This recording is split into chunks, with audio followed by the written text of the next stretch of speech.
আপনার উপায় নাই। ওই বাসিয়ারা তো ঘুমলা হয়, সকালে উঠায় হাঁটায় চলায় দৌড় দেয়, বাসিয়ারা থাকতে দেহ চলবে না, তবে কাজেই আমাকে ভক্তি করা অবিচল ভাবে। আর জনকল্যাণে নির্জন স্থানে অনুরাগ ভক্তি, অধ্যাত্ম জ্ঞান, এই আত্মতত্ত্বের জ্ঞান আলোচনা করো। আর মানে তত্ত্বজ্ঞান যে দ্বারা আমি কৃষ্ণ পাবো, সেই তত্ত্বজ্ঞান আলোচনা করতে পারছি। এই 20টা বুঝলেন, মনে থাকবে। 20টা জ্ঞানের কথা বলছে, জগৎ অন্যতা, এই সকল জ্ঞান বলে কথিত। আর যা কিছু আলাদা তাকে অজ্ঞান বলে। কৃষ্ণ বলছে যে এই যে যার নাই সে অজ্ঞানী, আর এই যে পালন করে সে হলো জ্ঞানী ভক্ত। তা আমি এই 20টা জ্ঞানের কথা বলা মানে সামনে যাবো না। ভাগবত বৈষ্ণবগণ, আমার অনুরোধ আপনাদের চরণে, আপনারা সবাই এই গীতাটা রোজ পাঠ করবেন, বাংলায় পাঠ করবেন রোজ শোয়ার আগে। এই 20টা কথা কি বলছে, এই 20টা জ্ঞান পাঠ করবেন। দ্বাদশ অধ্যায় ভক্তি দিন, তারপর দিন পড়বেন।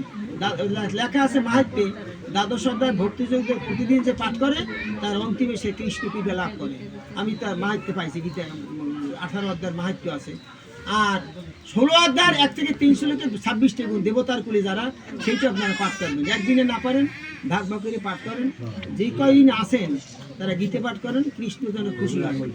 এক ব্যক্তি তার বাবা না জানি মা ও তার একজন আত্মীয়, সে বিছানায় বসে প্রতিদিন শুধু অষ্টদশ শতনাম পাঠ করতে, অষ্টদশ শতনাম পাঠ করতে পারে। এখন এখন দুঃখ করে যে আমি এত পাঠ করি, কিছু করি, মরণ হয় না, আমি এত কষ্ট পাই না। বুঝেন এই কথা, সে মনে মনে দুঃখ করছে যে আমি এই অষ্টদশ শতনাম পাঠ করি রোজ, ওনার মুক্তি নিয়ে কত কিছু করে, কিন্তু উনি মরে না। তখন ওই হঠাৎ করে একটু স্বপ্নে দেখাইছে তন্দ্রার মধ্যে যে তুই যদি থাকো বিছানায় তাহলে আমি ওনার নিতে পারবো না। সে মহিলা শুধু অষ্টদশ শতনাম পাঠ করিয়া একটু ভজন করিয়া সে এত কৃপা কৃষ্ণের লাভ করছে যে বলছে যে আমি তুই যে বিছানায় ওনার দ্বারা আসো, এই বিছানায় আসো বলে আমি নিতে পারি না। তুই যদি যতদিনের মধ্যে বিছানা থেকে না নামবি ওনার ঘাড় থেকে, ততদিন আর নেওয়া যাবে না।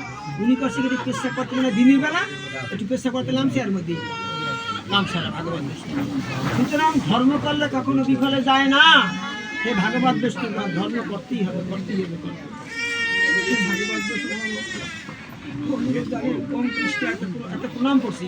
ওম কৃষ্ণায় বাসুদেবায় হরায় পরমাত্মনে পূর্ণতঃ ক্লেশনাশায় গোবিন্দায়। এইটা আসতে করতে জানেন, কংস দুরাচারী কংস, ভাগবতের কথা, দুরাচারী কংস সে 86 জন রাজাকে একটা কারাগারে আটকিয়ে রেখেছে। আর 14 জন হলে 100 জন হবে। 100 জন বলিদান দিয়ে তিনি একটা কীর্তি দেখাইলেন জগতে, যে আমার মতে এত বড় কীর্তি কেউ দেখাইতে পারে।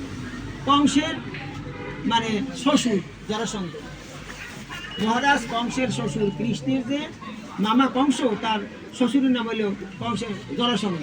86 জন আটকাইছে। এখন ওই 86 জন রাজারা তারা কারাগারে বসে শুধু একটা প্রণাম করছে মুহূর্তে মুহূর্তে।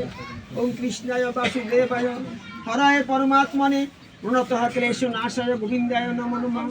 হে গোবিন্দ, হে কৃষ্ণ বাসিয়েলা।